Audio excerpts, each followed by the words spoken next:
The first panel of the morning focuses on a view from the inside. Budget directors of two of the nation's largest cities, Samantha Fields from Chicago and Melanie Hartzog from New York City, are here to talk about how they go about deciding on who gets what and why. Heather Giller is a reporter for the Wall Street Journal and earlier from the Chicago Tribune, has been reporting on government finance and budgeting for many years, and she'll introduce the two budget officers. Welcome. Thank you. So, as Mike said, we have Samantha Fields, Budget Director for the City of Chicago, Melanie Hartzog, Budget Director for the City of New York. You guys have hard jobs. I think one of the key things, as we heard from Tony Preckwinkle about budgets, is that they're about choices, and often really tough choices. And in drawing up budgets every year, a lot of people want a lot of things. And so I'd like to begin by having each of you just talk a little bit about the pressures to fund different services from constituents, council members, stakeholders that you face in drawing up the budget this year. And why don't we start with New York? Sure. I mean, I think for us, the budget is really about a set of priorities. And I think the mayor clearly leads the charge on what I need to be focused on. So as the budget director, one of the first things we do as we're looking at the budget is maintaining what is our level of reserves. Within this administration, we've had historical levels of reserves that weren't available at the levels they are during the Great Recession. That's during the prior administration in New York City, and so that's one of our key priorities. The other is looking at our revenue estimates. I think we are continually cautious about that. I think that gets me a lot of questions at city council hearings and a lot of pushback on that, but I think we don't want to be in a position where our revenue forecast is actually overly aggressive and we wind up the actuals not coming in at the levels that we anticipated within our forecast. The other driver for us is obviously debt service and making sure that our estimates there are both cautious. Yes, our capital budget has been growing, but what our debt service budget assumptions are really matter. And I think that is one other big concern. And then to your question on, the incremental, what are the driving factors on expense increases, or even for that matter, capital, I think, the mayor has set out a set of priorities around not just being a progressive government. You can both manage and be fiscally prudent and progressive, but also that they have an impact and that the impact be as benefiting all New Yorkers, and to the extent that we're looking at targeted investments, really looking at what are the metrics for those in terms of impact. And our relationship with the council, I think on all of these set of priorities that I talked about, has been very good. We have a new speaker who's come in. We have had some turnover in our council leadership. I think I was speaking with a colleague from Detroit who's on a panel who has 9 council members. We have 51 that we work through the process of negotiating the New York City's adopted budget. But within those negotiations, I think they have been very supportive of the overall priorities. And interestingly enough, reserves has been a big priority for the council. I think that's maybe a good segue into Chicago, because I know this mayor has also worked on narrowing the budget gap, so that's probably one of the top priorities. What are some of the other pressures and considerations in drawing up Chicago's budget? Sure. So we are currently in the process of forming our budget. Our fiscal year is equivalent to the calendar year.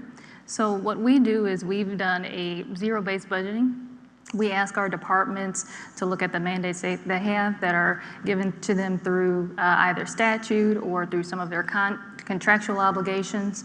Our budget is roughly about a little bit over $10 billion, and that includes grants, that includes enterprise funds, and it also includes our corporate fund. And so we have roughly a little bit over 35,000 employees, and 90% of them are union. So you could imagine that some of the constraints on our budget are because of our CBAs. And so there are annual obligations and increases, and so those need to be built into the budget. So salaries of our employees are a huge factor. We also have our pension obligations, which I know you'll touch on in the next few panels, and we also have debt service payments. So we have our capital program, which we look at in a separate budget, but certainly our debt service payments are through our operational budget. And we also have some of just the additional needs and investments that both the mayor would like to make and certainly our elected officials. And so we work with 50 aldermen We have public hearings.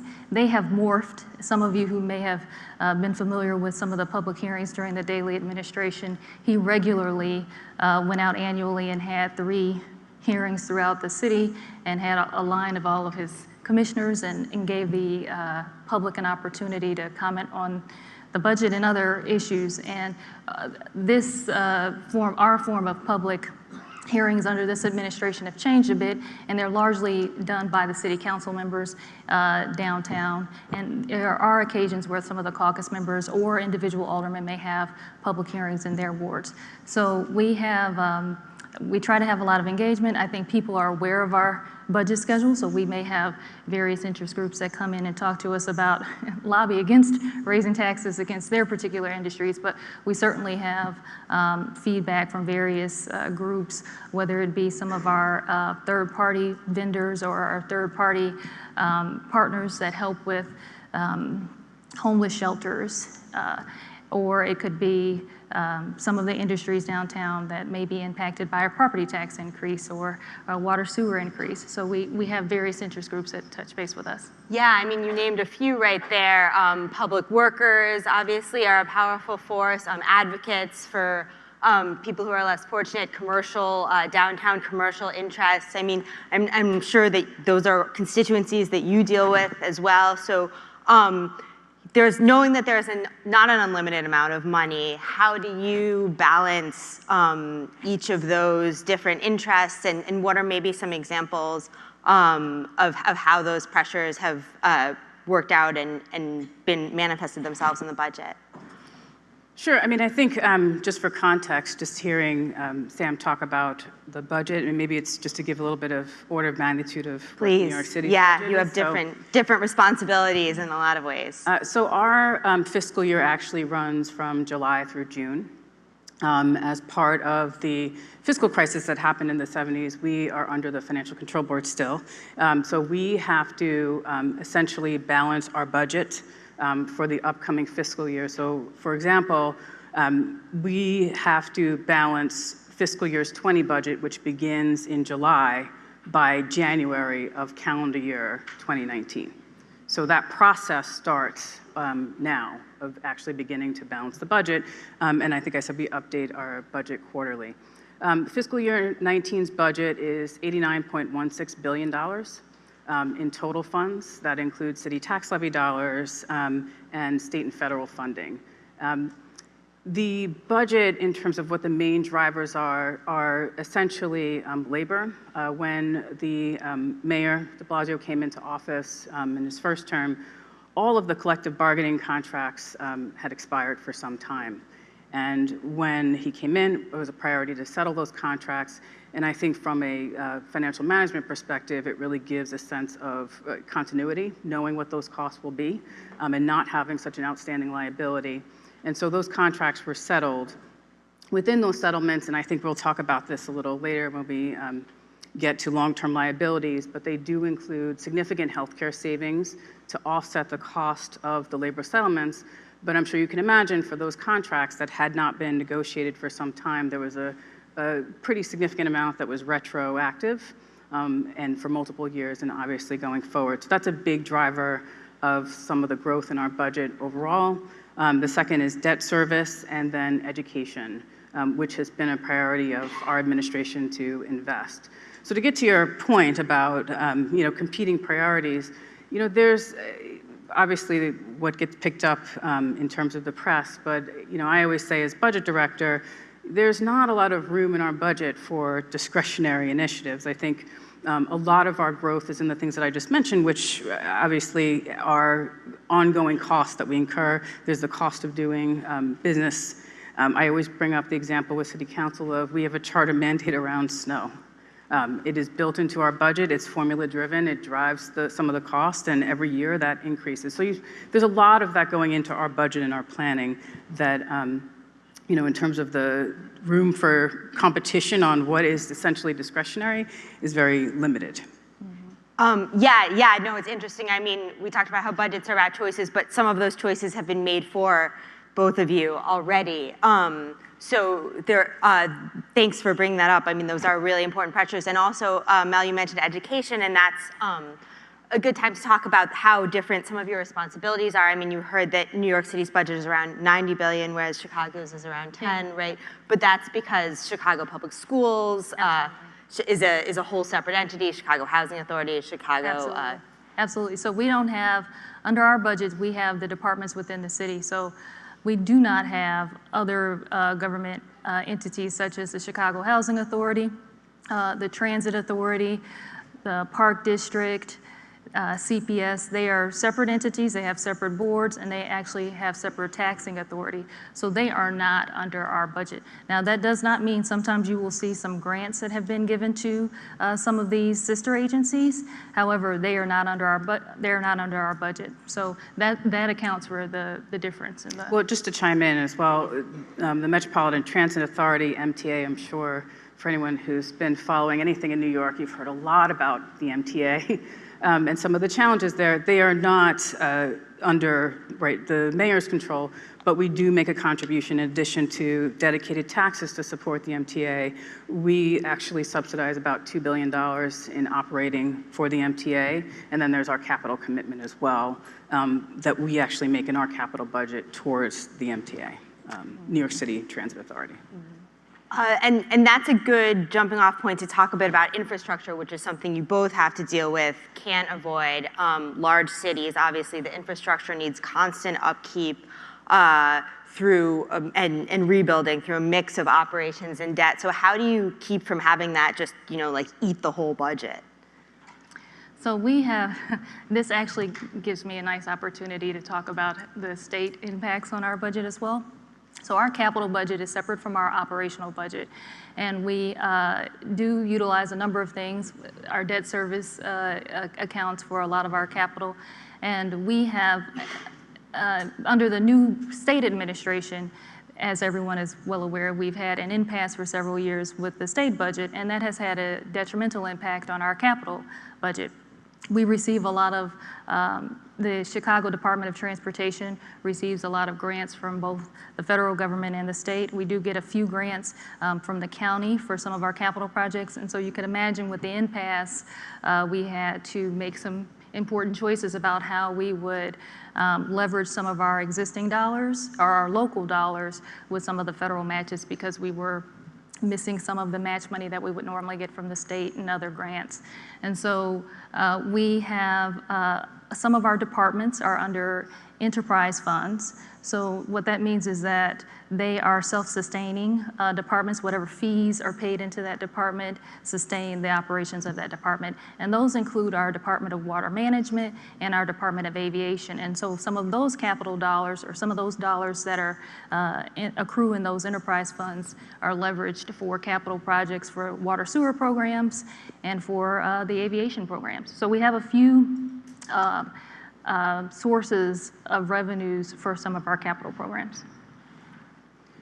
Sure, so our capital budget, I would say about 75% of it is for state of good repair projects across multiple city agencies. Again, going to the point about how much of that is discretionary. I think outside of that, just to give a little bit of context, our biggest project that is discretionary that's had a tremendous impact is our Housing New York plan. We have to date about over 100,000 units of housing that we've either been new production or have been preserved and continuing to grow. And so that's one of our biggest successes on the housing side in our capital plan.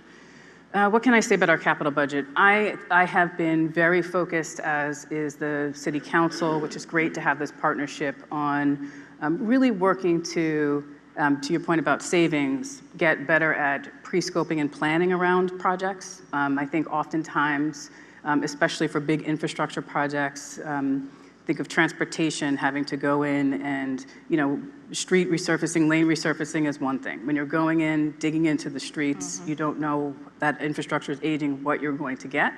And so it's always a challenge where we wind up coming back with change orders and cost overruns there. And so part of what we've been doing is making greater investments in some of the city agencies around pre-scoping and planning, with the idea that that would actually help us get better estimates for the cost, better estimates moving forward. The other thing that we just recently got the authority to do, which I'm really excited about, is the state giving us design build authority. For a lot of our capital projects, we've had to go through a separate design and a separate construction contract. And what often happens is that you have a design once you get to the construction phase, and those two things don't, you get a lot of challenges. Having not worked together from the beginning of the project, you often find that you have to come back, go back to your design, your costs start to go over on construction. So we have design build authority now for a couple of major projects, one being the Brooklyn Queens Expressway, if anyone's familiar with that. We have a very unique structure there called the triple cantilever. I think I bored one of our colleagues to death last night at the cocktail hour talking about it. I'm very excited about this project. But we have design build authority. It's a very significant investment that we'll have to make in it. But I think because we have the authority now to consolidate, meaning we can go through one design and construction contract with subcontractors, it will save a significant amount of resources and time for the project, which I think is a great benefit to New York City taxpayers. So we've been talking about where the money goes. So I think I want to take a moment to talk about where the money comes from. And New York and Chicago actually have really different revenue sources in terms of the operating budget. New York relies a lot on property taxes, on income taxes. Chicago doesn't have an income tax, and much of the property tax goes to liabilities with a much greater dependence on fees. I think that's a really interesting contrast, and I'm hoping you can talk a little bit both about how that shapes choices and decisions. What are some of the most important revenue sources for you? I don't know, whichever one of you wants to go first. I'll jump in. Go for it. So I think one of the common misconceptions is that our property taxes goes towards our operations. And actually, as you mentioned, our property taxes are split up three ways. They go to debt service payments, they go to our pension obligations, and there is a smaller levy for Chicago Public Libraries. So in that regard, Chicago Public Libraries, their operations are funded with property taxes. But most of our operational dollars are accrued through local taxes, some other state collected taxes, and other revenue streams. And I think we have some of the traditional ones, which are some of the utilities. So, some of the weird questions I ask during our hearings with our departments are, hey, are you expecting a polar vortex this upcoming season? So I know what I'm expecting on our utility taxes, and I also know what I'll have to spend on salt, and overtime for streets and sanitation. So a lot of those, we have some weather-dependent taxes, and so we consider those. Those tend to be pretty steady unless we have a polar vortex. We also have ground transportation tax, one of the newer ones. So if anyone took an Uber over here or a taxi, I thank you. The city thanks you. That is a fairly new one. So some of these newer industries, the house sharing industry, the ride sharing industry, those are certain things that the city just put a regulatory structure in place to regulate these industries. And of course, with that is the taxing structure. And so we are very careful when we project some of those revenues because they are newer industries. We don't know when they'll plateau. We haven't really gotten a lot of data points to see how they'll operate, if some of their spikes are due to seasonal activity or if this is just a spike based on growth. And so we're very careful about how we project those because we do want to be conservative because we don't want to overshoot and base our reoccurring expenditures on revenues that are fairly new and untested. But they're doing fairly well, as we mentioned the other evening. Rideshare is becoming one of our larger taxpayers.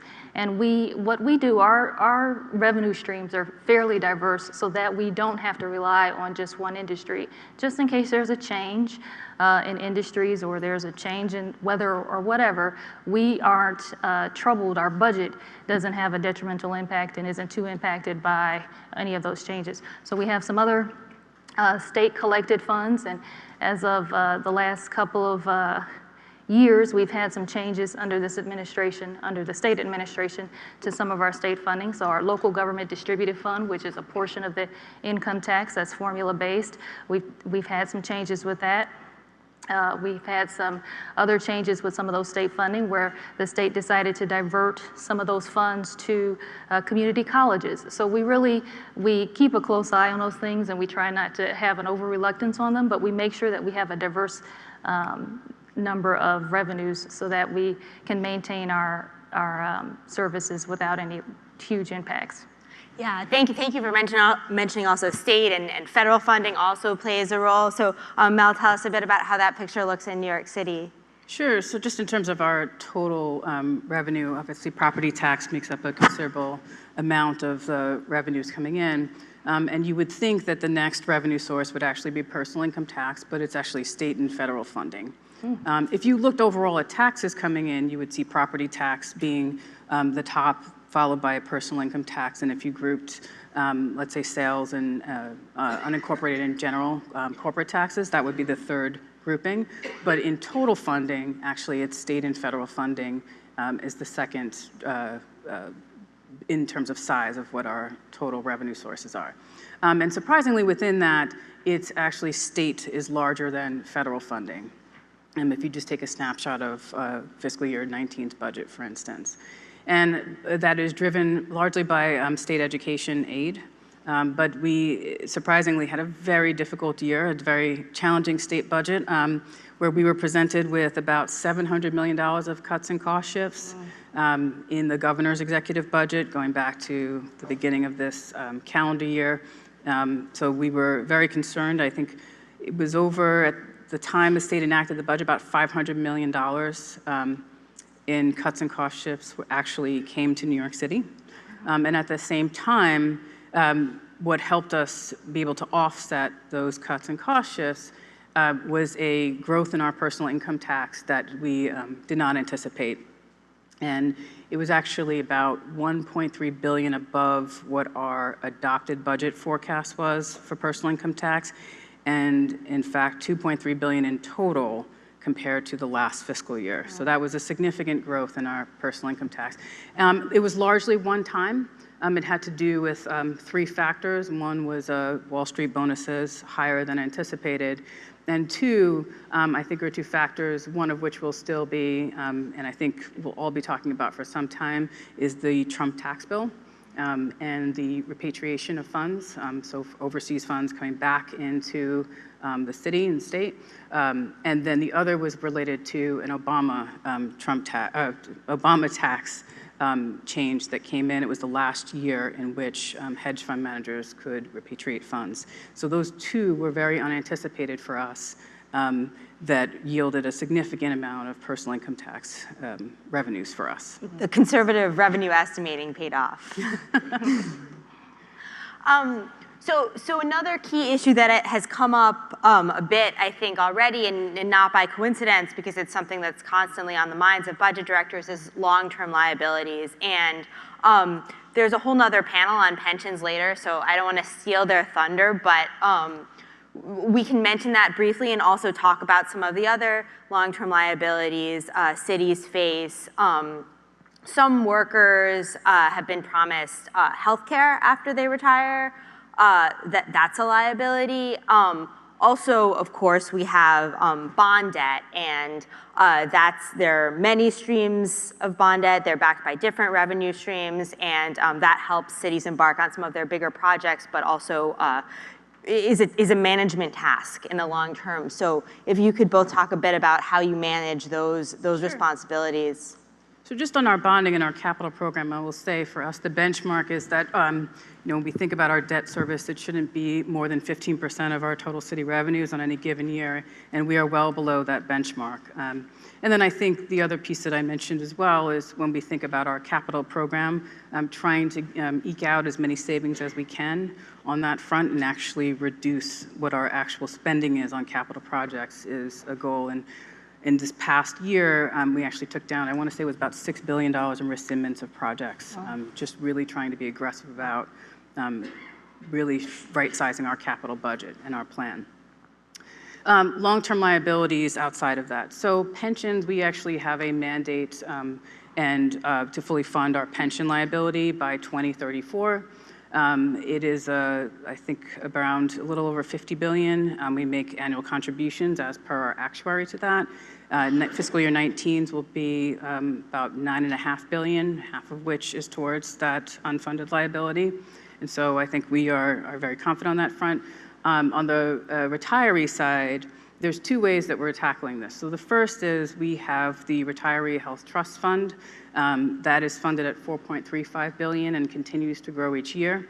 As I said, we, in partnership with the council, have really focused on reserves. So at the adopted budget, consecutively within this administration, we've contributed about $100 million annually.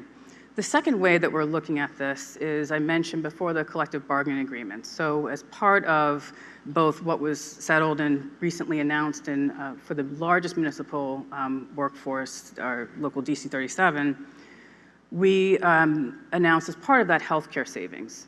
So in the last round, we achieved about $1.3 billion annually of healthcare savings. This next round of collective bargaining should yield about $1.9 billion of healthcare savings. And so what that does is not only bend the curve in terms of costs on healthcare for existing, but as we move forward and think about our long-term liabilities, it's also achieving that as well. And beyond just laying out what those targets are, the $1.9 billion reoccurring, we actually have an agreement with the Municipal Labor Committee, so this is all of our unions coming together with the city to really look at more long-term structural healthcare cost savings, so that it's not simply just as part of the collective bargaining agreement, but really looking at our long-term liabilities on healthcare. That's the biggest driver, obviously, of our retiree benefits. And I think that we're very hopeful, given what we've already achieved, that moving forward, we can even bend the curve further. Yeah, I would say with us, and I'll just go on the healthcare first, we are in the process of negotiating all of our collective bargaining agreements. They all expired of July of 2017, and so we've resolved a few of them. And part of the mandate that the mayor gave his negotiating team was to make sure that we have some healthcare savings. So that will look like increased healthcare contributions on behalf of the employee. And so that obviously translates into a savings for the city in the long run. So that is something, obviously the larger the union, the larger the impact, and we have yet to negotiate some of our larger contracts. So we'll see these savings over time. We also do not provide all of our retirees with health care. So our uniformed workers, employees do receive retiree health care, and there is just a small group of civilian employees that receive retiree health care as well. But the city does offer a bridge, if you will, so that there is an opportunity for some of our our retirees to take advantage of certain pricing in order to to carry them into the Medicaid, Medicare age group. So we are looking so that's for our healthcare. We also have, as far as our debt service, as you know, we have done a lot to change our variable debt rate to fixed rate so that we could have some stability and certainty with our debt service planning. And so we've done a lot of that. Recently, our CFO, Carol Brown, went to Springfield and the mayor and received the authority to do a special purpose entity. And we have it here, and the state statute is called a special purpose entity. But at the city level in our municipal code, it's referred to as a sales tax securitization corporation. And essentially, a lot of our debt is GO debt, and that's backed by property tax bonds. And so there's the grades are reduced or lower on that because I don't want to say we've maxed out, but there's limits that you've reached. So what she's done is she has securitized our sales tax revenue and a portion of that. And we've been able to refinance some of our GO debt at a much lower rate. And so that's been able to help with our debt service payment. And it's something available to the entire state. I don't know how how that's practiced nationwide. I think it's utilized in other states as well, but that's been helpful to our debt service payments. We used variables. We were a little different than you. We used variable. It does contribute to a significant amount. One of the things I didn't talk about was a little bit of our savings programs, but obviously when we think about savings in our debt service and our overall savings program, that is a big driver of our savings. And over the course of 2 fiscal years, last plan cycle, we achieved about $2 billion worth of savings, with debt service savings, refundings being a big portion of that. And can I add one other thing for our healthcare? The mayor implemented a program that I think emulates what they do in corporate, which is, and now I'll forget the name totally, so I'll just give you a description of it. But it incentivizes the employees to make sure that they have periodic health check-ins, and we all have to do various workshops or programs online, but also have to check in regularly with our doctors, otherwise we are penalized. And I think the thought is that has helped with our healthcare costs too, because it forces your workforce to make sure that they have regular visits with their doctors, and so that things are, it's much cheaper to help with maintenance of healthcare than it is when you hit these emergency medical costs. So that's been helpful. Sure. Yeah, and I think all these questions of exactly which revenues you're borrowing against will remain important throughout this day. As you later get to the panel on liabilities and bankruptcies, remember this question of what you're borrowing against, because that becomes really important. Not that that's anything either of these cities will ever have to think about, but the reason, right, that Chicago pays so much less for bonds that are backed by sales tax revenue is because the sales tax revenue is dedicated to that. Absolutely. To that debt, whereas the general obligation, that's what GO bonds are, general obligations of the city are, there are many of them. And so balancing these pressures between pensioners, former workers, existing workers, and investors, and of course residents are tough jobs. I want to make sure we have time for people to ask questions. So please raise your hands, and if you could identify yourselves before your question. Go for it. Oh, wait for the mic, I guess. I can speak without the mic. Okay. Shay Mistel, I have a question in relation, I guess, to both of you guys. Do you guys have a steady flow communication between other cities, our peer cities, that have budget directors, just to see maybe there's something that they're doing right that you can learn from, or vice versa? I think, there's a lot of skills and a lot of things that you have to take on. And if you get help from people from other cities, similar cities with big, metropolitan areas, if there's a flow of communication between those entities, that maybe you guys can cut the learning curve, pick up key principles, rules of thumbs, stuff that can actually optimize a budget, make it most effective. Thanks. Are you a traffic engineer? Is that what it says? Yeah. All right. And my staff, I will say, is in constant communication with other cities, not necessarily around, with OMB to another finance shop, but around major projects. And what are ways in which we can learn from other cities around big projects, whether it's infrastructure. I think we've done a lot of consulting with other projects around reducing recidivism and best strategies. We're in the process, actually, of implementing, we're one of 2 states, New York is the last to raise the age of criminal responsibility. So you could be prosecuted as a 16 and 17-year-old as an adult, and we're changing that practice and implementation. There's lots of lessons to be learned from others who've been doing it, so we're in communication. Yeah, and I'll Good say point. that we partner, well, I frequently contact our Cook County budget director and CPS because we are working from the same revenue base most often, but we do have other financial team members for the city of Chicago, our comptroller who is here today, and then our chief financial officer, as well as our treasurer, and collectively we do look at best practices, attend these conferences, and we try to draw from other people's experiences, but absolutely, we totally agree with your point. Hello. Hi.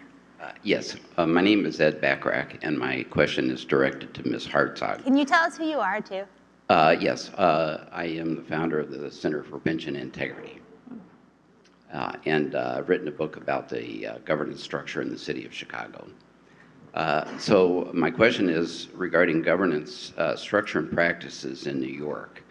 And I'd start with a hypothetical. If Mayor de Blasio announced that he wanted to issue $30 billion worth of pension obligation bonds, what would the role be of the city council, the elected controller, and voters in working that proposal through city government?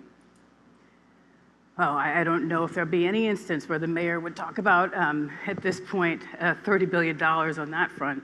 I can tell you that what we have been, there's been a lot of talk about bonding, more about at the state level. And in fact, our comptroller has been talking about bonding at the state level, mostly around the MTA. I think that has been a lot of where those conversations have been on, and I think the mayor has been very open to looking at other dedicated revenue sources for that, but I wouldn't begin to debate that hypothetical. There was one in the back. I don't know if you still want to ask a question. No. Hi. Yep. Hi. Thank you all for making time to be here today. I'm a public policy student here at UIC. And something that I'm particularly interested in is city budgeting for immigrant legal defense. And I know that Chicago has its Legal Protection Fund, New York has the Liberty Defense Project, and its Immigrant Family Unity Project. I was just wondering if both of you could speak to how those initiatives are funded in your respective cities. Sure, I can say that, excuse me, in addition to the 2 that you just mentioned, the city has actually, the Unity Defense Project is one that our city council has invested in, but we in particular have launched our own immigrant affairs and legal defense supports for the population, including unaccompanied minors, and work very closely with the council on implementation of that.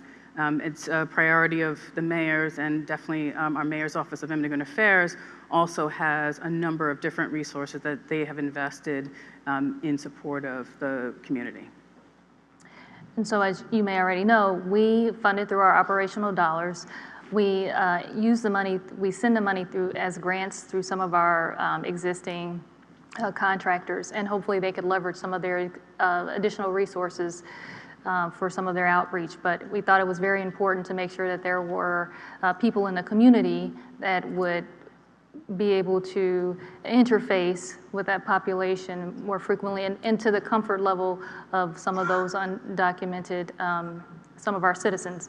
And so we do it 2 ways, and the mayor has funded that again in this year's budget, and we intend to fund it in our upcoming budget. And we also want to look at leveraging some of our other contractors through our Department of Family and Support Services to see how they can interface with some of the existing dollars that they receive from us with some of those constituents. Sure. Hello. Hi. Hey. My name is Tom Snyder. I'm a member of the faculty here at UIC. Question is actually for both the panelists and also Heather. We've been talking about budget deficits, balancing the budget. And many of our problems with pensions, infrastructure, has been the traditional way we've defined budget deficits. Over 10 years ago, Gatsby Statement 34 was an effort to change this. we're still not using the definitions, the information here. Why aren't you talking about accrual deficits instead of just revenues covering expenditures? And what's the position as a communicant historian when you look at deficits in that sense? What's the story in Chicago and New York when you take a look at deficits in that perspective? And for Heather and the press, why don't you take and focus on the accrual deficit, not the traditional one? I think you're asking just for everyone in the audience about liabilities that have been racked up over time and how they're accounted for in the. Essentially, just take pensions. Traditional way, if you take it, have the current budget, it's your current salaries, pension liabilities don't show up accrual, that liability is there, it's included as the cost of your labor, it's not just your current expenditure. Debt, you use operating, debt for operating, that liability of the debt shows up, it just doesn't cancel out and cover your revenues. Those type of abuses were very common because of perverted incentives. Accrual basis captures that. Why aren't you using accrual basis? We've had information for over a decade. I mean, I think each of you can talk a little bit about how you try to keep in mind long-term costs and expenses and bills that the cities have run up and try to keep those in your head at the same time as you're thinking about what are we spending this year and what are we taking in this year. I mean, look, I think we've balanced 38 consecutive budgets. I'm going on to my 39th, and we will have a balanced budget. I think from a perspective of looking even at my out-year gaps, they are manageable. I talked about what our pension contributions are and have been and continue to be. And in terms of our long-term liabilities on the retiree trust, we have a reserve that I've talked about that we continue to invest in. And I really feel like I'm at a city council hearing where I'm going to have to say we're going to have to agree to disagree on that front. I think that we are doing an amazing job, I think, of what we are balancing our budgets. And I just was talking earlier with some of my colleagues about the Financial Control Board. The mayor and I went in front of them in July, and actually we got praised for our level of reserves, for our continuing focus on savings, even in the event of us getting additional revenues. And so I think we're in good shape on that front. Thanks. For the city's budget, when we talk about our deficit, we're looking at our structural deficit. And you're right, there's been some changes in the way we define that. But what we've done over the last few years, or what the mayor's done in defining a structural deficit, is our operational gap. And so our, as you know, we have a little bit of debt service that's included in our corporate fund, but we're looking at the gap in our corporate fund without any additional investments. And so we have other dedicated revenue streams that are outside of our corporate fund that are dedicated for debt service and pension and our long-term liabilities. And so when we're looking at our structural deficit, we're looking at operations. Other questions? Oh, yeah, go ahead. Thank you. I'm Steve Schlickman, former executive director of the Urban Transportation Center in the college. I'm also a consultant right now, retired from the university. I'm impressed by the fact that both New York and the city of Chicago have made substantial investments in public transit. In New York, I'm very impressed by what the city did to extend the 7 line, which is now helping to catalyze development in the Hudson Yard project. If you could give an update on that, and then for Chicago, if you could speak to the city's investment in transit through the TIF program. Sure. I mean, I think in terms of Hudson Yards, the development potential there has been and continues to be significant. And in fact, we were just talking about growth moving forward.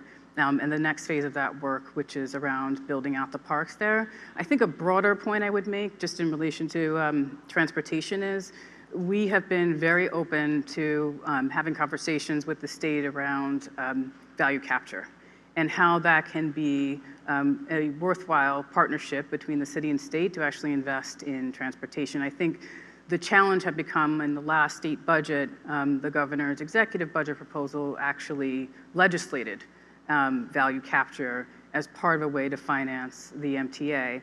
And in that proposal was essentially saying that on the 2nd Avenue line that's being built, about a 2-mile radius from either direction of that would be value capture. If you know the size of Manhattan, that's essentially all of Manhattan. And so that, for us, was a very, it would essentially take away all of our property tax revenue, if you think about it, which is a major source of our revenue base in the city. And so that was one area where I think we were able to really claw back on that proposal. But with that said, that is one of the, I think for us, a major partnership and a resource to finance transportation. And we still have about, I want to say it's around $600 million in funds we've committed to, but has not yet been spent by the MTA around existing property value capture initiatives. So so the city received authorization from both the state and from our city council to create a transit TIF. And that is a TIF drawn around the red and purple line, which is north of Chicago, one of our CTA lines up north, to capture dollars in order to use them, to leverage those dollars for matching dollars from the US DOT. And so this was implemented a few years ago. It was created in a way so that CPS was held harmless. And so they get their 50% of the TIF. And it was an interesting exercise with a lot of input from the community because of required notification that was put in place through the state statute. And we are starting to see money generated from that TIF.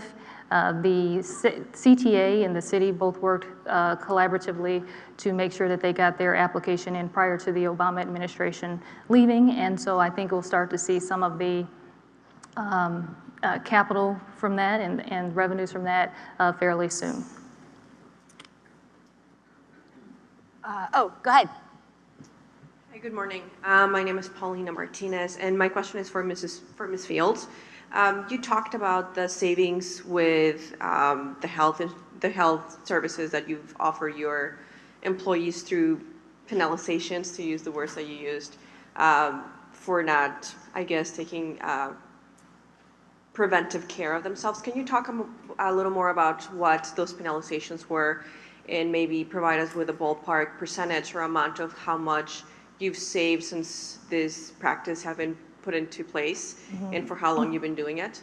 Sure. So the mayor put this in place in the early years of his administration, and perhaps I should be a little bit more PC and not say penalties. However, employees are required to make sure that they're either doing their own checkups through their regular doctors, through their own doctors, or that they participate in those that are provided by the city. And the city does do a good job of making sure that they have them available in centralized locations and for a long period of time, so that, and with advance notice and sign up, so that the employees can take advantage of it. So the small penalty is, as I recall, was a deduction of $50. I don't know if it was monthly 50 or quarterly $50. I was just looking at my team, but most people have a good opportunity to take advantage of a lot of they have some the health seminars, or some how-tos, there are surveys that are available to you online. And as I stated earlier, because we do have a lot of employees that are probably not working at the desk, they are in the field, there's ample opportunity for them to take advantage of these things given the timing. So over the course, so our healthcare savings, I don't have it broken down where I could attribute it solely to that particular practice, but we have, with the collection of offering generic drugs, creating a labor consortium that looks at healthcare savings within their particular unions, and a number of other initiatives that the mayor has implemented, we have saved, and sometimes on occasions prevented us from having to find additional money in upwards over $100 million over the course of his tenure. I think we have time for one more question. Or not. Hi. Hi. Hi, I'm Elizabeth Parisian with the American Federation of Teachers. Thanks to all of you for being here. My question has to do with pensions, specifically investment fees. I know a couple of years ago, the New York City pension funds voted to divest from hedge funds, which represent one of the most expensive investments a pension fund can make. I think the city of Chicago has a pretty significant portion of its pension fund invested in hedge funds, private equity, real estate, alternative investments, which are the most expensive investments out there. So I'm wondering, for Chicago, as you look at cost savings for your pension obligations, I'm wondering if you're taking a look at these fees and considering taking action similar to New York City in terms of either divesting from the most expensive investments or negotiating lower fees. Thanks. Great question. So we have, as I stated earlier, we have 4 pension funds: the municipal pension fund, laborers, police, and fire. And their funds, the members on those funds determine how to invest those monies and what different investment options they'll have. So we do have our treasurer's office. We do have some other revenue streams, either through our concessions or through our just regular operational dollars and other TIF dollars, where our treasurer has determined that he would look at various things, either social policies or certainly best practices. And I think something that is what he's done that's pretty innovative is looking at how to make sure that those investments that he uses benefit some of the communities. And so with that regard, that's where the city has control over what they choose to, what instruments they choose to invest in. But as far as the funds, those members of the fund determine what instruments to invest in. Well, thank you both so much. This has been really interesting. There is a 10-minute break after this, but if everyone could just recognize our panelists, thank you, and thank you. Thank you.